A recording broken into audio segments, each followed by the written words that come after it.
prochain invité qui est d'ailleurs déjà installé toujours dans le cadre de cette discussion, honorable Kakbara, qui nous vient du Togo. Vous participez également à ce forum des BRICS. Merci d'être là. Bonjour. C'est un plaisir.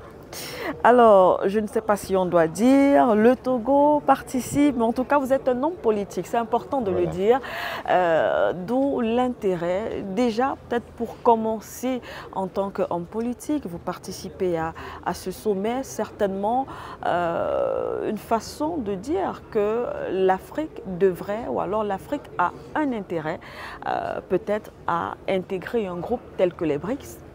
Oui, il faut dire que les BRICS nous donnent une opportunité de redéfinir un nouvel ordre mondial basé sur le respect mutuel, basé sur une meilleure collaboration, une collaboration basée sur des valeurs. Oui. Parce que ce que nous avons hérité comme système après la Seconde Guerre mondiale, c'est un système qui a été mis en place et qui considère l'Afrique comme un continent où il faut venir juste prendre les matières premières. Donc il faut rééquilibrer.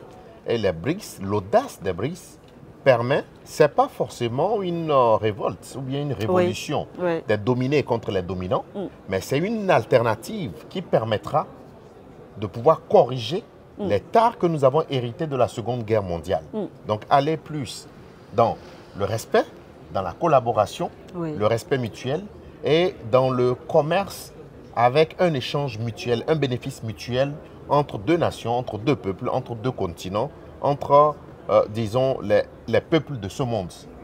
Alors, effectivement, c'est bien de le rappeler en ce qui concerne la création, l'objectif même dès la création des BRICS, parce qu'il faut rappeler, on dénonce souvent ce discours occidental, les BRICS n'ont pas été créés pour faire la guerre, justement, à cet autre bloc. Vous l'avez dit, c'est une alternative, même si c'est un discours qui continue, en tout cas aujourd'hui, d'être relayé. On en parlait tout à l'heure avec M. Perimoni. Partout, on parle de l'isolement du président Poutine. On rappelle qu'il fait l'objet d'un mandat d'arrêt de la Cour pénale internationale. Et à travers les BRICS, selon les médias occidentaux, M. Poutine veut simplement démontrer qu'il n'est pas isolé. Quel est votre regard lorsque vous voyez ces délégations qui sont arrivées ici, nombreuses, et ces chefs d'État qui prennent part à ce forum? Non, je pense qu'il faut simplement regarder parce qu'il y a aussi un événement qui se passe à New York, notamment les ministres des Finances qui se rencontrent dans le cadre du FMI. Il faut voir, je pense que l'attraction, c'est la Russie, ce n'est pas New York. Je pense que ceux qui sont là-bas cherchent à savoir ce qui se passe ici. Donc, vous-même, à travers cette petite comparaison, essayez de voir les médias même occidentaux. L'attraction, c'est les BRICS. Ce n'est pas une réunion à New York. Donc, quoi qu'on dise, ça, c'est un fait. Donc, ce n'est pas une question...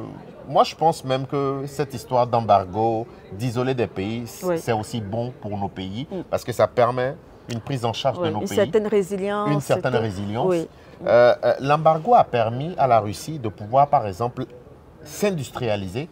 Il y a un certain nombre d'équipements qui manquaient en Russie. Avec la collaboration de l'Inde et de la Chine, ils ont réussi en 2 ans à fabriquer ces composants. Donc, qu'est-ce que les Européens ont fait à travers l'embargo? C'est enrichir la Russie. Parce que les Russes, il y a un segment de leur économie nationale qui leur échappait. Avec la collaboration des Occidentaux, ils ont repris en main le segment de cette économie. Donc, l'économie de la mini-industrialisation qu'il fallait. Donc, l'embargo, ce n'est pas si mauvais si vous savez l'utiliser, si vous avez un président qui est visionnaire. Donc, dire que la Russie est isolée, nous, ce que nous avons vu depuis que nous sommes arrivés, la Russie n'est pas du tout isolée. Donc, ça, c'est la conception paternaliste d'un certain nombre de pays et qui voient la relation en termes de domination. Et c'est ce que nous dénonçons, parce qu'une relation ne peut pas être basée sur la domination. Ça doit être le respect mutuel. Pourquoi est-ce que la Russie sera isolée si les États-Unis n'ont pas été isolés après avoir envahi l'Irak avec de fausses accusations? Donc, je pense que c'est le 2 poids 2 mesures que nous dénonçons à travers notre discours. Et je pense que nous sommes d'une certaine génération et nous ne sommes plus intéressés par une certaine manipulation de l'opinion. À chaque fois que les Occidentaux ou un pays dominant dit que c'est noir, il faut que tout le monde suive. Donc je pense que nous avons dépassé cette ère-là. Nous voulons une ère beaucoup plus équilibrée, Oui. où nous pourrons baser la relation sur le respect mutuel, sur les échanges. Ce qui nous intéresse, c'est comment faire du business Oui. avec la nouvelle banque, par exemple, des BRICS, oui. avec le système de paiement international qui permettra de pouvoir s'affranchir du dollar, même si l'hégémonie du dollar n'est pas contestable. Il nous faut des moyens alternatifs pour ne pas subir le diktat d'un certain nombre de pays. Donc, c'est ce qui nous intéresse. Et vous avez vu à travers les délégations que la Russie, l'attraction, c'est non seulement la Russie, mais c'est les BRICS, et c'est une très bonne chose pour notre monde. Ce sommet des BRICS qui intervient également quelques temps après ces autres forums qui se sont déroulés dernièrement. C'était la francophonie du côté de la France. Il y a eu ces autres événements aussi. On a vu quand même des délégations africaines, des chefs d'État africains qui ont fait quand même le déplacement de ce côté-là. L'on ne saurait nier quand même qu'il y a comme un équilibre des forces. Est-ce que vous parlerez aujourd'hui d'équilibre des forces ou alors vous pensez qu'aujourd'hui le bloc justement de... Le bloc ouest. Oui. Le bloc ouest, je pense qu'il y a un désamour. Le désamour, je pense que, comme je l'ai dit, c'est qu'il y a un manque de respect. Un manque de respect de nos leaders, un manque de respect par rapport à notre continent, ce qui fait qu'il y a un certain nombre de choses que nous ne pourrons plus accepter. Vous allez voir que le sommet de la francophonie, il y a eu moins de chefs d'État. Il y a plus de chefs d'État quand c'est le Japon, quand c'est la Chine, quand même c'est la Turquie, que la France. C'est un fait, personne ne peut le nier, il suffit de voir les images. Je pense que nous sommes des gens assez responsables, nous ne sommes plus mineurs. Nous avons eu notre majorité. La majorité a été acquise depuis 60 ans, même si certains continuent. Majorité, même si on parle de majorité factice, c'est voilà, discutable. Voilà. Donc, nous pensons que nous ne sommes plus des mineurs, nous sommes des majeurs et nous sommes libres de choisir nos partenaires. C'est de ça qu'il s'agit. Nous sommes libres de choisir nos partenaires et personne ne peut nous imposer des partenaires parce que nous ne leur imposons pas des partenaires. Donc, si la Russie fait notre affaire en matière de sécurité, nous irons chercher la Russie. Si les États-Unis font notre affaire en matière d'éducation, nous irons chercher les États-Unis.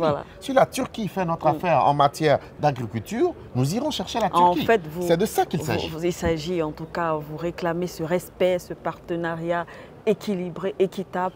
La non-ingérence dans nos affaires. La non-ingérence, ça, nous ne pouvons plus supporter l'ingérence dans nos affaires internes. La non-ingérence, le respect mutuel, nous sommes des peuples, nous sommes des nations, nous sommes des États et notre alliance doit être basée sur le respect mutuel. Et comme nous le disons, nous allons chercher nos partenaires où ils sont. Où ils sont dans tout le monde entier, qu'ils soient en Asie, qu'ils soient en Afrique, qu'ils soient en Australie, qu'ils soient en Europe, sans que nous puissions nous justifier parce que ça fait partie aussi de notre survie. Voilà, merci beaucoup Honorable Karbara, merci infiniment pour cet échange. C'est moi qui vous remercie. Je rappelle que vous êtes un homme politique du côté du Togo, vous prenez part effectivement à ce 16e sommet justement des BRICS du côté de Kazan. Merci infiniment.